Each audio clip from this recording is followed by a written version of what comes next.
People with disabilities are now demanding full rights and participation. Sadly, these have been denied us in the past. Self-advocacy groups are forming to let our communities know we are here. Institutions kept people out of their communities and isolated in the past. There's a long way to go to change the way people have been taught to think about people with disabilities, or taught to ignore people with disabilities. The nature and significance of these differences depend on how we view and interpret them. Fortunately, this has changed significantly over the years. I'm not sick. I don't need a car. We all had different dreams and goals. You can't lump us under labels as all the same. I'm not a child. Don't treat me like one. I am different.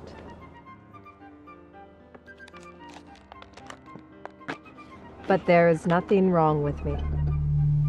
There have been times when people with disabilities have been seen as sick or dangerous, and care and asylum models were established. Large institutions were developed that provided food and shelter, but isolated people. These still exist in parts of Canada and the United States today.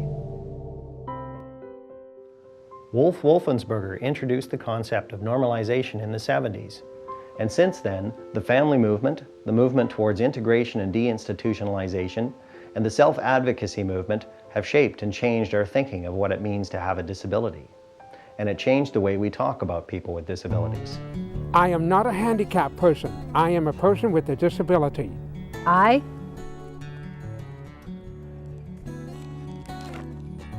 am not a cripple. I am a person with cerebral palsy. I am not mongoloid. I have Down syndrome. I don't have fits. I have seizures. I'm not the wheelchair gal. I'm a person who uses a wheelchair. Let's look a little closer at the values upon which the community living movement is formed. The guiding principles of community living are person-centered thinking, integration, dignity of risk, support and inclusion of families, age-appropriate activities. People learn and want challenges. Person-centered thinking involves focusing on the person you are supporting. It means taking a look at what they want in their lives and how best to help them achieve that. Person-centered thinking requires that we put ourselves in someone else's shoes. It means getting rid of our own preferences and biases. Person-centered planning is a key feature of person-centered thinking. Get a page off. That is a great idea. I'm going to make khaki blue, okay? Your arms up like this, and the reason your arms are up like that is because you're celebrating your very first paycheck. That's a good one. Okay? And I'll write the word job right here so that you know what it's referring to. Person-centered planning is one way of figuring out what someone else's hopes and dreams are and what kinds of support we can provide him or her to get there, and then doing it. Integration in the community is essential if people with disabilities are to take their rightful place. That means an end of forced segregation and isolation. It means advocating for full inclusion and the development of accessible communities to make full participation possible.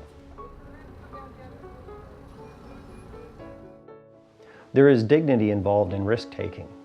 Overprotection often keeps people from full participation and affording them the option of being able to take a chance. It is their choice. In the history of services in community living, family input was often ignored and not sought. Professionals were viewed as having all the answers. The importance of the support and inclusion of family is now encouraged and the importance recognized. We want to avoid treating adults with disabilities like children. We want to model and ensure all people recognize that the person has the same emotions and feelings as anyone else. We should all expect to be treated with respect.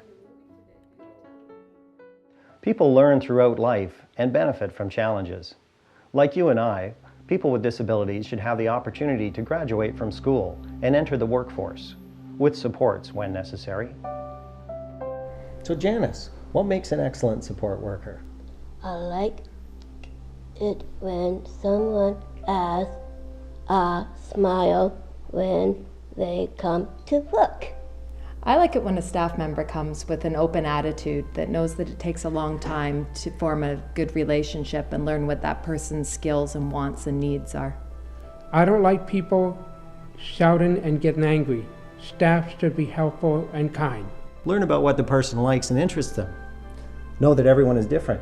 Expect the best from people. Admit it if you don't know the answer. Sometimes I can help you.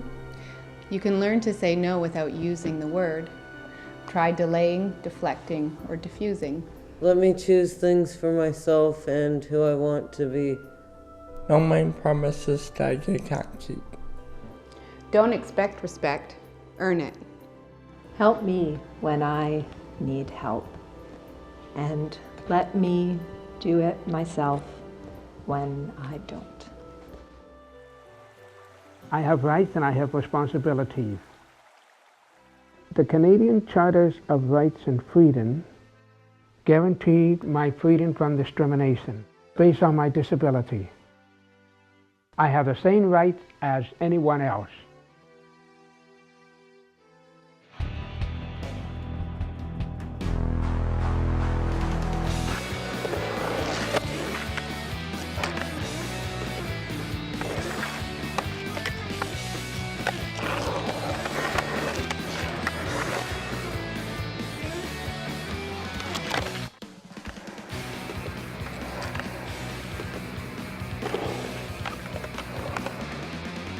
I have the right to make my own choices.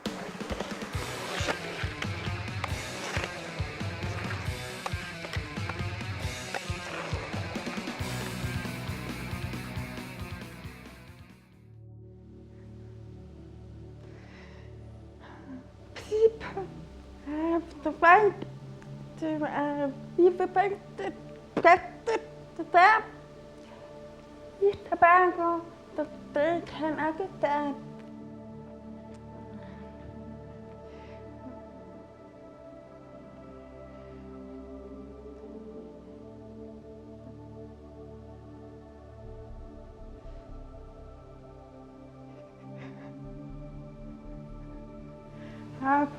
We need you to take the time to invest.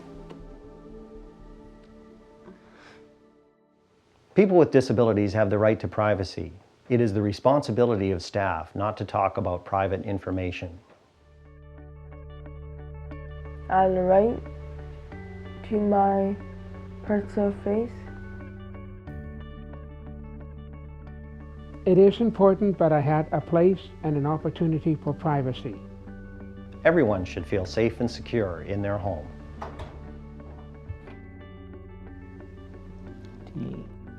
People have the right to be treated as adults, with the same feelings and emotions as anyone. Valerie and I have been married for 16 years. Everyone needs information to help them make big life decisions. I have the right to say no. No one has the right to touch me in any way I don't like. People with disabilities have the right to good services that meet their needs for health and wellness. I have the right to be listened to when I have a complaint. I expect to be informed of the process to resolve a complaint. It is my responsibility to bring any concern forward in this proper manner. It is your responsibility to take my complaint seriously.